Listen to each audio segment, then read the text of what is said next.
أعوذ بالله من الشيطان الرجيم بسم اللہ الرحمن الرحیم۔ تمام دیکھنے اور سننے والوں کو السلام علیکم۔ آج میں لے کر آئی ہوں آپ کے لیے حضرت بلال رضی اللہ عنہ کا بیت المقدس میں اذان دینے کا واقعہ۔ حضرت عمر فاروق رضی اللہ عنہ کے دور خلافت میں مسلمانوں نے قبلہ اول بیت المقدس پر قبضہ کر لیا تھا، مگر بیت المقدس کے پادریوں نے صلح کرنے کے لیے یہ شرط عائد کر دی کہ مسلمانوں کا خلیفہ آ کر خود معاہدے پر دستخط کرے، تو حضرت عمر فاروق رضی اللہ عنہ کو خود شام اس مقصد کے لیے جانا پڑا۔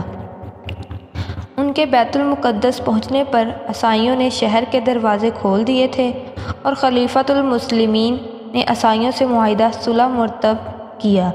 صلح کے معاہدے سے فراغت کے بعد انہوں نے مسلمانوں کے سامنے ایک فصیح و بلیغ خطبہ دیا۔ سامعین میں حضرت بلال رضی اللہ عنہ بھی موجود تھے۔ ان سے مخاطب ہو کر حضرت عمر فاروق رضی اللہ عنہ نے فرمایا، اے ہمارے سردار بلال رضی اللہ عنہ، آج اسلام کے قبلہ اول پر پرچم توحید لہرایا ہے۔ اس باعظمت موقع پر آپ اذان دیں تو ہم آپ کے شکر گزار ہوں گے۔ حضرت بلال رضی اللہ عنہ نے عرض کیا، امیر المومنین، میں عہد کر چکا تھا کہ رسول اللہ صلی اللہ علیہ وآلہ وسلم کے بعد کسی کے لیے اذان نہ دوں گا، لیکن آج آپ رضی اللہ عنہ کے ارشاد کی تعمیل میں اذان دیتا ہوں۔ یہ کہہ کر حضرت بلال رضی اللہ عنہ کھڑے ہو گئے۔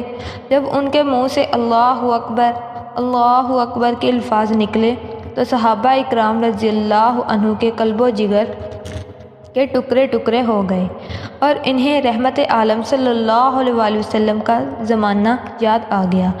جب وہ اشہد ان محمد الرسول اللہ پر پہنچے تو صحابہ اکرام روتے روتے نڈھال ہو گئے۔ حضرت فاروق اعظم رضی اللہ عنہ کو فراق رسول اللہ صلی اللہ علیہ وآلہ وسلم نے تڑپا دیا اور روتے روتے ان کی ہچکی بند گئی۔ حضرت ابو عبیدہ رضی اللہ عنہ، حضرت معاذ بن جبل رضی اللہ عنہ کا بھی یہی حال تھا۔ حضرت بلال رضی اللہ عنہ اذان دینے سے فارغ ہوئے تو بڑے مشکل سے عاشقان رسول صلی اللہ علیہ وآلہ وسلم کو قرار آیا۔ اس کی سب سے بڑی وجہ یہ تھی کہ حضرت بلال رضی اللہ عنہ حضور نبی کریم صلی اللہ علیہ وآلہ وسلم کے پہلے مؤذن تھے۔ حضور صلی اللہ علیہ وآلہ وسلم ان کو بہت پسند کرتے تھے۔ ان کی آواز میں بڑی تاثیر اور کشش تھی۔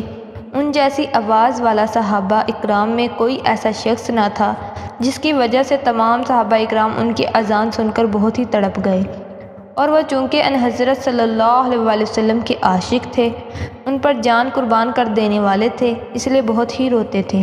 یہ سارا کمال حضرت بلال رضی اللہ عنہ کی آواز اور اس کی تاثیر کی وجہ سے تھا۔ یہ حضرت بلال رضی اللہ عنہ کی اذان کا واقعہ ہے۔ ہمیں اس اذان کے صدقے 5 وقت کی نماز پڑھنے والے بنائے، آمین، اور ہمارے گناہوں کو معاف فرمائے اور ہمیں سب مسلمانوں کو 5 وقت کی نماز پڑھنے کا پابند بنائے، آمین۔ اب تک کے لیے اللہ حافظ۔ جن لوگوں نے ابھی تک ہمارے چینل کو سبسکرائب نہیں کیا وہ ابھی سبسکرائب کریں اور ساتھ بیل آئیکن پر بھی کلک کر کے ہماری لیٹسٹ ویڈیو کے بارے میں اپڈیٹ جانیں۔